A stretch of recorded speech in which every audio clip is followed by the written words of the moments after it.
Diana Carolina Urea, que es exparlamentaria de Euskal Herria Bildu,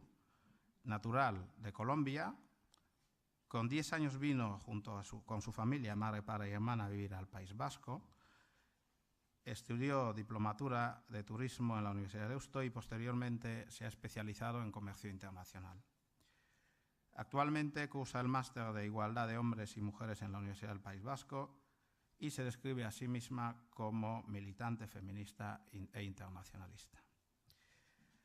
El resumen de su intervención girará en torno a la intervención desde la perspectiva de una mujer nacida fuera del País Vasco, con la peculiaridad de haber tenido un alto grado de participación en decisiones políticas importantes. Hemos dicho que es exparlamentaria de Euskal Herria Bildu, en esta comunidad autónoma en la que reside. Desde ese prisma planteará diferentes retos y propuestas de consenso en el ejercicio de la ciudadanía y la participación para las personas inmigrantes, que aboquen a una posible solución o un avance en cuanto a los retos de futuro que se plantean desde el plano más político, más identitario de la cuestión. Eguerdion guztioi, lehenengo eta behin mila esker antolatzaileei gonbidapenagatik. Cuando me propusieron esto me pareció todo un reto, porque en sí mismo, tanto el planteamiento de ciudadanía como participación son cuestiones o conceptos pues que podemos cuestionar muchísimo, ¿no? El propio concepto, digamos, también enmarcado dentro de un propio sistema hegemónico. Por tanto, me parecía un reto adecuarme a los conceptos formales y en ese marco pues llevar a cabo la intervención. Yo creo que en primer lugar hay que comenzar efectivamente poniendo de manifiesto la importancia de esta mesa por una sencilla razón, y es que suponemos la excepción de la vida real de las personas migrantes. Es decir, somos personas que desde los diferentes ámbitos hemos tenido determinada representación, tenemos determinada representación y trabajo activo por la defensa de todos los derechos para todas las personas, pero desde luego no es la realidad de la situación de las personas migrantes que desde luego sus vidas están claramente, de modo general, precarizadas, ¿no? Yo creo que es importante como hacer una radiografía de cuál es la situación de las personas migrantes. Voy a hacer, digamos que todo este reflejo que voy a hacer también va a ser en base a una cuestión personal, es al modo en el que, desde luego, tanto mi familia como yo venimos a Euskal Herria a vivir y, desde luego, cómo nos situamos en este panorama, ¿no? Yo lo voy a hacer de un modo genérico porque me parece muy importante y hay preguntas, además, que surgen en torno a esto. Yo creo que por una parte voy a hacer una distinción en cuanto a la participación y finalmente acabaré hablando de ciudadanía. Me parece muy apropiado utilizar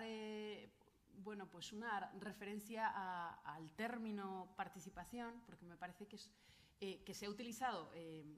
para hablar de la situación de la participación política de las mujeres, pero me parece muy importante también utilizarlo precisamente para esto, ¿no? Y es así, ¿no? La participación es un proceso político complejo en el que las desigualdades de recursos y de poder entre quienes participan pues ejerce una influencia muy importante en los propios objetivos de la participación y también en los tipos de participación, ¿no? En este sentido, efectivamente, como se ha visto, hay múltiples formas de participación: individual, colectiva, espontánea, convencional, no convencional, ilegal, no ilegal, diferentes formas de participación y también, además, de diferentes maneras, ¿no? Puede ser por parte de iniciativas que vengan de la institución, como respuesta a iniciativas de la institución. Es decir, que cada una de estas formas, votando, afiliándote a una formación política, a una organización social, etcétera, y que cada una de estas formas, digamos, va a tener tanto un tiempo como un gasto de recursos de diferente índole, ¿no? Y en este sentido, a mí me parece muy apropiado plantear dos preguntas, y es una de ellas, pues efectivamente, si los cauces de participación son iguales para las personas migrantes que para las personas que no lo son, ¿no? Y en este sentido yo creo que es muy importante también lo que comentaba Abdoulaye de las trabas legales que hay en este sentido que impiden desde luego ese ejercicio de la participación. Y por otra parte, en torno a las diferentes formas de participación a las que puedan tener acceso a las personas inmigrantes, también si éstas son conocedoras de los mismos. Es decir, muchas veces hay también un desconocimiento a las diferentes formas de las que pueden participar, ¿no? Y además, otra pregunta que me surge es ¿qué consecuencias puede tener el desconocimiento de estas personas de su posible participación en un ámbito determinado en relación a las demás personas, ¿no? Esto me surge bueno, pues como duda. Y es verdad que tenemos que hablar aquí de diferentes condicionantes. Un apartado fundamental es el ámbito socioeconómico, las condiciones laborales de las personas migrantes, por no hablar también de una cuestión de cuando estés en situación administrativa irregular, que todavía pues suma precariedad a precariedad y que desde luego genera que ese primer punto de partida de participación, como puede ser en una asociación vecinal, en la asociación de padres y madres, en cualquier asociación cultural, desde luego se dé de manera limitada o no se dé precisamente por estas vidas personales que impiden que desde luego empecemos a avanzar en sus causas de participación. Me parece muy importante, digamos, para estos dos conceptos de participación y ciudadanía, bueno, pues hablar de una integración. Es verdad que a mí personalmente el término integración no me gusta absolutamente nada. Ya sé que esto es un término muy controvertido y que ha generado mucho debate, pero yo a día de hoy pues sigo sin ver claramente bueno, pues el término integración, porque me parece que es integrarnos a algo y yo creo que se tiene que hablar desde otros términos, desde la interculturalidad. Pero bueno, esto es una cuestión personal, pero digamos que bueno, pues esta integración plena. A partir, por tanto, del momento en el que las personas migrantes vienen a este país, digamos que tenemos que tener en cuenta una cuestión, y es que yo creo que a lo largo de estos 2 días de jornadas hemos podido ver, y es que no podemos tratar, digamos, la situación de las personas migrantes como un todo homogéneo. Hay diferentes perspectivas que marcarán, desde luego, su situación y el devenir, ¿no? En este sentido, desde el tiempo de estancia que puedan llevar, las condiciones en las que han venido, las circunstancias, desde luego, que les ha llevado, también, desde luego, su cualificación profesional, etcétera, etcétera, etcétera. Y bueno, un apartado muy importante también son sus habilidades personales. Es verdad también que la edad es un elemento determinante. En este caso, yo con 10 años lo tuve muchísimo más fácil para empezar, digamos, ese proceso de socialización con la población vasca, ¿no? Es verdad que hay otra cuestión y además me parece que es un punto de reflexión y también sobre ello creo que acarrea una propuesta directa y es, bueno, pues que efectivamente cuando empecé a estudiar con 10 años, en la escuela recomendaron a mi madre y a mi padre que no lo hiciera, que fuera exenta de euskera, que no estudiara en euskera, que lo hiciera en modelo A, porque esto haría todavía mayor pues, la dificultad de adaptación. Y esto es un grave error y yo creo que también sobre esto pues hay que dar una gran repensada porque efectivamente directamente desde la dirección, claro, tu madre o tu padre dicen, pues por supuesto, lo que queremos es que nuestra hija desde luego avance en términos de adaptación y si el idioma va a ser un impedimento, pues vamos a poner en castellano. A una niña de 10 años que desde luego si hubiese tenido dificultades los primeros años, pues también la institución tendría que tener los medios para facilitar este proceso, ¿no? Esto es un punto importante porque me parece que la lengua, el idioma, es un nexo de unión fundamental y sobre todo para todas aquellas personas que hemos venido también desde una manera muy temprana. El idioma ha sido adquirido, y esto ya queda en una cuestión particular, por la voluntad que tengas de aprenderlo. En este caso, porque mi familia y yo decidimos que queríamos aprenderlo. Pero es decir, esto queda también como de una manera bueno, pues muy personal y me parece que en este sentido tiene que haber un apartado claro. Bueno, en cuanto a uno de los determinantes fundamentales, hemos dicho que es el tema de la inserción laboral. Los grandes problemas que acarrean. Las personas migrantes, en su mayoría, tienen trabajos tremendamente precarios, trabajos sin contrato en muchísimas ocasiones y que desde luego pues están como muy segmentados. Por una parte, y ayer lo veíamos, por una parte las mujeres en su mayoría se dedican al trabajo de cuidados y al trabajo doméstico, que desde luego es un sector fundamental porque es el sector que sostiene, es un trabajo que es indispensable para el sostenimiento de la vida y lo realizan en su mayoría mujeres migrantes, por tanto volvemos a sumar estas precariedades en unas condiciones que desde luego también son tremendamente denunciables y que desde luego en este marco también tendríamos que plantear cuestiones encima de la mesa que pasen desde luego por la mejora en la calidad de sus condiciones laborales. Desde luego destaca plenamente la precariedad. Es decir, puede haber casos excepcionales, pero el marco general nos indica el día a día, las compañeras y compañeros compatriotas migrantes, vemos sus situaciones y desde luego el día a día nos indica esta situación de precariedad. También es verdad que hay que decir que en épocas de supuesta bonanza, en épocas en las que llegó por ejemplo mi familia, en estos momentos, digamos que aquellos trabajos como en este caso el caso de los hombres, construcción, jardinería, etcétera, y en el caso de las mujeres, el ámbito doméstico, digamos que eran trabajos que, bueno, pues que se agradecía que vinieran personas migrantes a hacerlo, porque, entre otras cosas, la situación en el ámbito doméstico servía para la emancipación de las mujeres bueno, de Occidente iba a decir, pero bueno. Y desde luego eran trabajos que por su calidad en sí misma, en cuanto a jornada laboral, en cuanto a condiciones económicas, etcétera, pues eran trabajos que desde luego eran, digamos, despreciados de alguna manera y se favorecía esto. Pero en un momento de crisis civilizatoria como el que estamos viviendo, desde luego ya pasamos a una fase en la que nos encontramos, en las que las capas de precariedad se asemejan y que es aquí cuando bueno, surgen polémicas y ya, desde luego, el trabajo que realizan ya no es tan valorado, parece que tenemos memoria selectiva,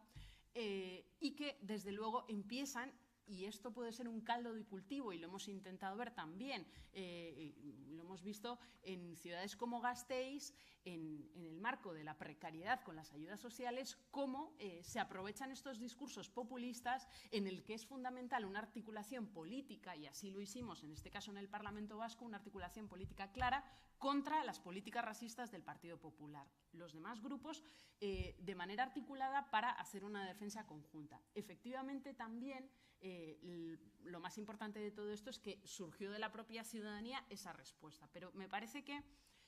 ayer se hacía referencia a pequeños detalles que tienen tintes xenófobos y que los dejamos ahí, pero me parece que es muy importante situarlos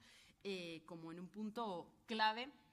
de análisis, ¿no? Me parece que en este sentido es fundamental, porque cómo estén las personas situadas en un ámbito socioeconómico será determinante también a la hora de tener una mayor o menor vinculación con la participación, ¿no? Antes lo veíamos en el concepto y es una cuestión clara. Otra cosa que comentaba Abdoulaye también, y es fundamental, es el acceso a la vivienda. ¿Tienen las personas migrantes el mismo acceso a la vivienda que el resto de personas? Pues no. No tienen esta facilidad de acceso a la vivienda porque, en primer lugar, al estar hablando de condiciones laborales en las que no tienen determinados, facilidad de ingresos, y ojo, hay que ver otros factores también. Y es que, en primer lugar, en los primeros años del proceso migratorio, la mayoría afrontan deudas que han adquirido para poder llegar al país. También, por otra parte, tienen parte de su familia en el país de origen y, por tanto, intentan generar pequeños ahorros para poder mandar a sus familias, para poder ayudar también en el desarrollo de los modos de vida familiares. Por tanto, todas estas cuestiones en una situación económica en general de precariedad se hace mucho más complejo todavía. Y en este sentido, por una parte hay que destacar todavía, digamos, el proceso de situación administrativa irregular es determinante porque muchas personas no alquilan un piso si no se tiene la documentación en regla. Pero por otra parte también digamos que los medios a los que accedes pues se dan, desde luego, en lugares en los que pues el acceso a la vivienda puede ser barata, en el que se da una congregación en general con diferentes, digamos, comunidades migrantes, porque, desde luego, digamos que el propio sistema y la propia dificultad al acceso a la vivienda determina exactamente pues las características en cuanto a esto, ¿no? Es verdad que, bueno, poco a poco se van dando situaciones como una mayor estancia por parte de las personas migrantes en la que ha mejorado su condición económica, incluso en algunos casos han adquirido viviendas, han comprado viviendas, y me parece que también el tiempo de estancia, las redes sociales que se hacen, porque esto es un apartado determinante. Hay que tener en cuenta que cuando una persona migrante o cuando una familia migrante llega a un lugar, digamos que su única red puede ser personas que, desde luego, con la que compartan la nacionalidad, digamos, con las que compartan el modo de vida desde una migración, desde un periodo migratorio, y por tanto son sus principales redes. También pueden ser familias que lleven más tiempo y que a su vez lleguen otras y que su red sea una red familiar, pero en general es su entorno más cercano. También muchas veces se opta en este caso por compartir un piso, etcétera, etcétera, pero también con las múltiples pegas que tienen por parte de los arrendatarios de pues cuántas personas van a vivir en él, etcétera, etcétera, etcétera, ¿no? Que desde luego hacemos de cuestiones muy concretas, pues digamos, verdades generalizadas, y que por tanto se tienen ya determinados estereotipos, y es una demanda de la población migrante en general la tremenda situación de impedimento con la que se encuentran en muchísimos casos de acceso a la vivienda precisamente por esta situación, por digamos, las pegas por parte de la parte arrendataria en cuanto a lo desconocido, ¿no? Claro, ¿qué consecuencias puede tener efectivamente el hecho de que si la mayoría de personas migrantes pueden acceder a viviendas de una determinada característica en un determinado barrio característico, etcétera, qué consecuencias tiene esto para, digamos, ese posterior proceso de adaptación y participación en un ámbito de ciudadanía, ¿no? Desde luego, hay otra cuestión que hacía referencia, y es, me parece muy importante, digamos, el sentimiento de pertenencia. El sentimiento de pertenencia de las personas migrantes va a ir muy determinado también precisamente por el propio proceso de estancia, por su propio proceso vital, en el que, desde luego, se haya visto de alguna manera implicado o implicada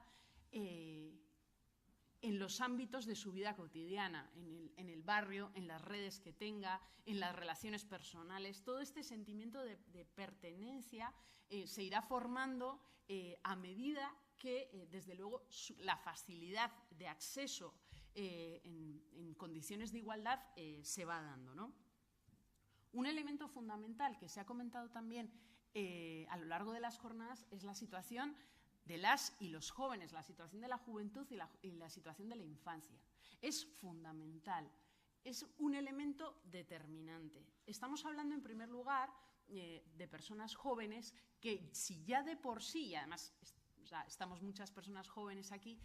si ya de por sí el proceso, digamos, de juventud ya es en sí mismo un proceso en el que hay un replanteamiento personal y en el que hay un proceso interno de diferentes cambios, añadamos a esto un proceso de migración, un proceso en el que, digamos, viene algo tan importante como es el tener que adaptarte a un nuevo entorno y el tener que empezar un proceso de socialización en otro lugar. Por tanto, hay que tener en cuenta estas características concretas a la hora de valorar esta cuestión. Desde luego, el centro educativo juega un papel fundamental. Cómo, en este caso, el centro educativo genere condiciones para que el trato entre iguales se vea y se manifieste de forma clara va a ser determinante a la hora de forjar, desde luego, personas adultas que tengan otra perspectiva. Desde luego es fundamental y en ese sentido, desde luego, el modelo coeducativo es el que tiene que primar. Y tiene que ser un modelo, efectivamente, que eduque en valores que pasen por ir mucho más allá, desde luego, de lo que el modelo educativo actual nos está dando, ¿no? Claro, también esta juventud vendrá determinada por una serie de cuestiones como si han viajado en familia, si, como en mi caso, primero viajó mi madre, luego mi padre y luego viajamos mi hermano y yo, es decir, el tiempo en el que has estado separada de tu familia, etcétera, etcétera, o personas o menores no acompañadas, etcétera, etcétera. Por tanto, son casuísticas fundamentales y que hay que tener en cuenta a la hora de hacer un análisis en el marco de políticas de migración. Como decía, efectivamente, el caso de la situación concreta de las mujeres son cuestiones fundamentales porque las mujeres en su mayoría están sacando adelante en muchos casos, digamos, el hogar de la familia migrante, porque ahora mismo se dan facilidades o digamos que tienen más acceso al trabajo doméstico y de cuidados y que además, como sabemos todas, es un sector tremendamente feminizado. Y que desde luego supone un punto de inflexión. Claro, hablemos para las mujeres migrantes, trabajadoras del hogar, de términos como participación y ciudadanía. Desde luego, casi que se hace imposible con mujeres, por ejemplo, internas, que trabajan 60 horas semanales y que desde luego están sometidas a la precariedad. Claro, esto desde luego, pues a duras penas pueden ver a sus hijos e hijas, que este es otro problema además, qué pasa con esta juventud que no tiene, digamos, la posibilidad de compartir más tiempo en familia y de generar determinadas dinámicas, que su periodo tan importante y fundamental, como decía Abdullah, es el ocio, lo pasan, por ejemplo, en la calle y, desde luego, sin una capacidad de mayor articulación. Me parece que, bueno, pues que todas estas cuestiones hay que tenerlas muy en cuenta a la hora de realizar políticas. Yo creo que es anecdótico, además, que muchísimas personas migrantes, sin saber ni siquiera o sea, a qué formación política ni nada pertenecía, simplemente por el hecho de ser una persona migrante, sintieran la necesidad de acercarse a mí para comentarme, para trasladarme sus situaciones personales y, desde luego, para también sentir como determinados alivios en medio de su precariedad. O sea, es brutal el hecho de que una persona estuviera en un ámbito de decisión que podía repercutirles directamente, porque nadie más que una persona migrante, lo siento mucho, pero creo que nadie mejor que una persona que ha sufrido por ese tránsito migratorio para determinar cuestiones sobre la situación de las personas migrantes, lo mismo que la situación de las mujeres no la pueden decidir, en este caso, los hombres. O sea, lo siento mucho también, ¿no? En este sentido, desde luego, me parece que también hay un ámbito fundamental, en el ámbito de la ciudadanía. Claro, la propia migración también afecta al modo en el que pensamos, digamos, de manera identitaria, ¿no? En el que nos pensamos como nación. Y estos procesos migratorios, pues, invitan a repensarnos y a cuestionarnos muchísimas cosas, ¿no? Es decir, ¿cómo puede poner la migración en cuestión, bueno, pues el propio concepto de ciudadanía, un concepto fundamental o central en la política y en la democracia, y que a la vez es tan cuestionado y tan variable a lo largo de la historia y también en función de la práctica política, ¿no? Yo creo que también como reto, desde luego, es el avance precisamente en términos de ciudadanía universal, de ciudadanía global, de ciudadanía cosmopolita, en el que, desde luego, la pertenencia nacional no se pierde, sino que encuentra el modo de articularse bajo ese ser humano, es decir, la prevalencia, en este caso, del ser humano ante cualquier tipo de identificación. Es decir, la forma en la que confluyen ambas. Me parece que es todo un reto y es bajo mi punto de vista, donde tenemos que avanzar. Una pequeña, antes de introducir, digamos, las propuestas que se me ocurren de manera consensuada, que podríamos plantear con las diferentes formaciones políticas, sí que me parece que es muy importante también hacer referencia a la importancia también de tratar situaciones concretas como la situación de las personas refugiadas.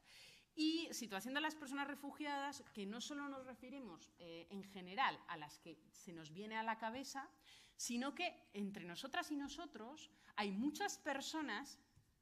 que podemos identificar en teoría como migrantes, pero que son o han sido potenciales solicitantes de asilo, que han venido por frontera sur, que desde luego han pasado unos procesos absolutamente brutales, teniendo que salir por diferentes ámbitos, violencia sexual, conflictos, etcétera, etcétera, etcétera, y que desde luego en ese tránsito se han migratizado y que desde luego tienen y tendrían que tener una atención diferencial, porque son potenciales solicitantes de asilo que el propio sistema ha burocratizado y ha convertido, muchos de ellos con órdenes de expulsión, en personas migrantes, cuando desde luego tendrían que ser personas a las que la legislación internacional tendría que dar respuesta. Es decir, no solo nos referimos al marco genérico de la situación de vulneración sistemática de derechos humanos que viven las personas migrantes que se nos ponen en el imaginario, sino que muchas otras que desde luego vienen por la frontera sur. Y además en esto lo podemos ver en función del acceso a los recursos. Pues serán el traslado, aunque nos quieran vender la imagen brutal de avalancha, en realidad no es así. En realidad las personas con menores recursos vienen, desde luego, pueden pasar, por ejemplo, en la África subsahariana, sobre todo en patera, etcétera, y desde luego también personas con mayores recursos, que esto es algo silenciado completamente en el Estado español, es el tránsito por la frontera que se da también en el marco de los recursos económicos, en el que podemos ver ciudadanías pues, como la siria, etcétera, y que se circulan a diario entre entradas y salidas alrededor de 30.000 personas, y esto es una realidad completamente bueno, pues silenciada ante los ojos de los medios de comunicación. Y estas personas consiguen, a pesar de la legislación que les impide, que es brutal cuando llegan a Ceuta o a Melilla, que les impide la libre circulación, consiguen llegar al Estado español, muchas veces a través de los CIES, verdaderos campos de concentración, y que desde luego consiguen llegar hasta nosotras y nosotros, y que los vemos de manera, digamos, con el espejo de una persona migrante que viene buscando pues, mejores oportunidades económicas, pero que sin embargo han pasado un tránsito personal de vulneraciones sistemáticas de derechos humanos. Mujeres que en todo su tránsito migratorio han sufrido violencia sexual, etcétera, etcétera, y que por tanto tienen que tener un trato diferencial. Y a todo esto, desde luego, tenemos que darle una respuesta. Para no alargarme, porque ya me han llamado la atención, cuestiones muy importantes. Me parece que efectivamente yo creo que tenemos que hacer una apuesta clara, y una apuesta clara pasa, desde luego, yo no digo porque se incite a la participación política por parte de las formaciones políticas a, digamos, a tener representación de personas migrantes, que sería fantástico y es una apuesta política, pero sí que desde luego tenemos cuestiones que podemos llevar a cabo. Me parece, bueno, en el ámbito parlamentario, las diferentes fuerzas políticas aprobamos en la pasada legislatura un intergrupo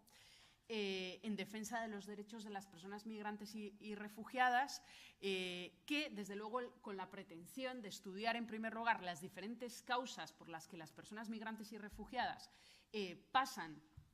hasta llegar a nosotras y nosotros, y, desde luego, en ese marco establecer, digamos, las necesidades de servicios públicos,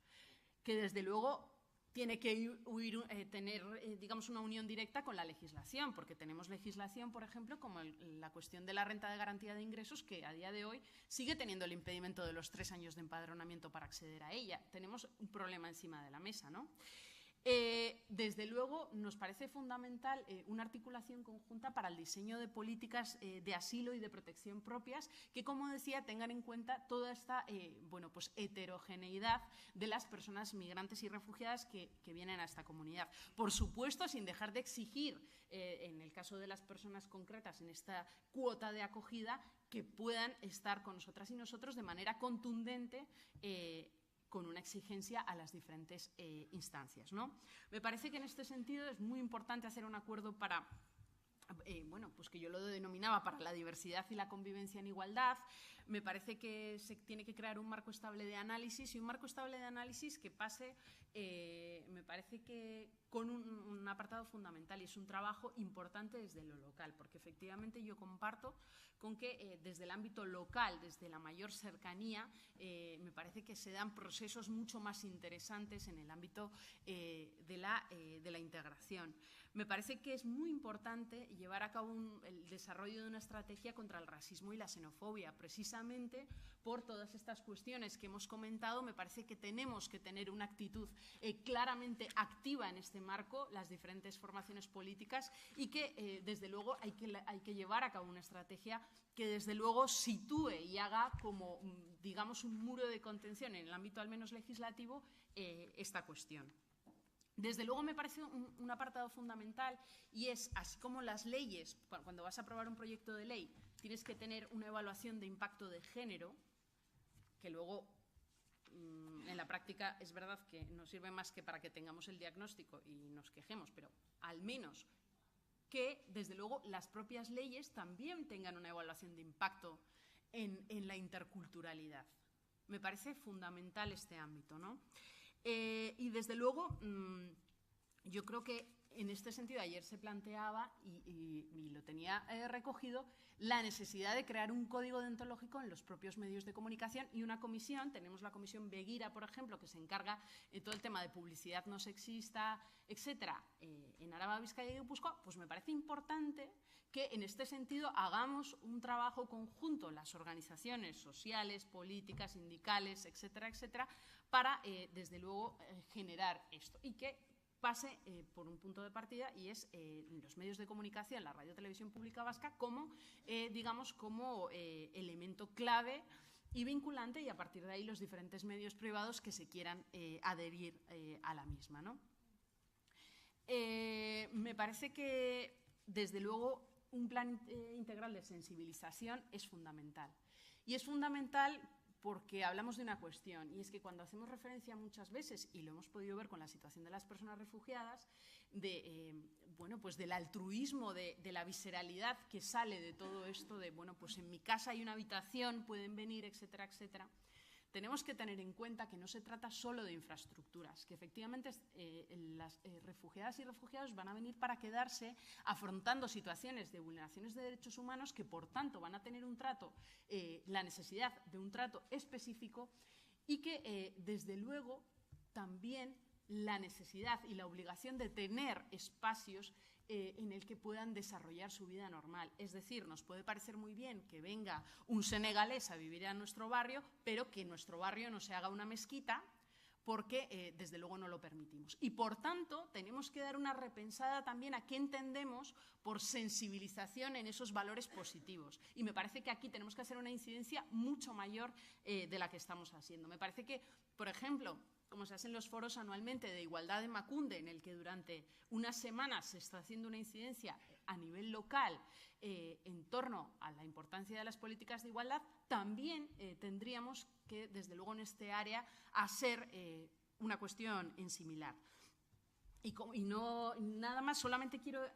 terminar con una cuestión, y es que a mí, para todo esto, yo creo que es fundamental el desarrollo de un marco normativo, es decir, de un proyecto de ley que, desde luego, de acogida, de diversidad y convivencia lo he llamado yo. Y me parece que no tiene que ser un proyecto de ley en el que se aglutinen las diferentes formas de discriminación, porque me parece que cada forma de discriminación tendría que tener un marco propio para no desvirtuar la realidad. Esto es un punto de vista particular. Y, desde luego, tendremos de manera inminente el proyecto de ley que efectivamente regula los sitios de culto, que seguramente en esta legislatura se vaya a llevar a cabo. Y, por tanto, también ahí tenemos un reto importante por delante. Es que sí, bueno, en cuanto a lo que comentabas de la vivienda, efectivamente, yo creo que hay una serie de condicionantes y por ejemplo, partiendo del servicio de viviendas de Etxebide, por ejemplo, las personas en situación administrativa irregular no están dentro de este ámbito. Por tanto, ahí, desde luego, hay cuestiones que se pueden llevar a cabo. Y desde luego, o sea, hay una legislación, hay una ley de vivienda que se aprobó en la pasada legislatura por parte conjunta del Partido Socialista y de Bildu, con el voto de UPyD, y que desde luego esta ley, si bien tiene cuestiones a mejorar, desde luego hay una cuestión fundamental, y es que destaca el derecho subjetivo a una vivienda, y por tanto desde luego es un aspecto fundamental y que hay que desde luego poner de manifiesto, y esto supone, su desarrollo supone desde luego los recursos necesarios para materializar esta cuestión, ¿no? Y por otra parte, desde luego hacía referencia a la importancia de los procesos participativos. Efectivamente, compartiendo esto contigo, yo creo que ahí surgen algunas cuestiones. En primer lugar, yo creo que además de por qué, tú decías, ¿por qué no, bueno, pues qué grupos no participan? Claro, yo diría por qué no participan, ¿no? El por qué en una parte de mi intervención lo he planteado por las propias dinámicas de vida, pero también por otra parte, y esto lo uno con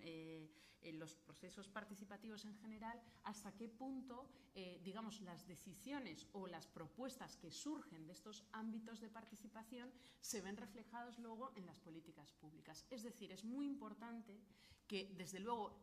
cuando se pide la participación ciudadana, se sea consecuente en este sentido y se vinculen las propuestas. Porque cuando no se vinculan, lo que se genera es un rechazo precisamente a esta participación, porque no hay, desde luego, un reflejo y, por tanto, se pierde la legitimidad, ¿no? Entonces, también es una apelación, efectivamente, a la articulación conjunta de las formaciones políticas y a las responsables institucionales a, desde luego, vincular aquellas cuestiones que se han preguntado y que, desde luego, están encima de la mesa y que hay que materializarlas, porque quienes tienen las necesidades nos lo están planteando, ¿no?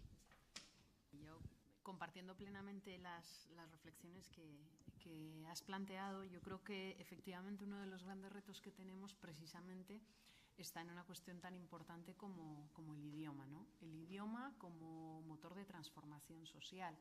Y en este sentido yo creo que hay que distinguir, por una parte, aquellas generaciones que, como la tuya, digamos, se adaptan de manera, digamos, natural, porque han nacido aquí,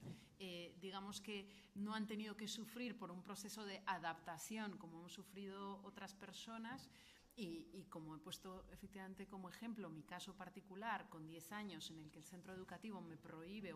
prohíbe, dice a mis padres, a mi madre y a mi padre, que estudie en castellano en el modelo A, y que además voy a ser exenta de la asignatura de euskera porque esto va a impedir claramente mi proceso de adaptación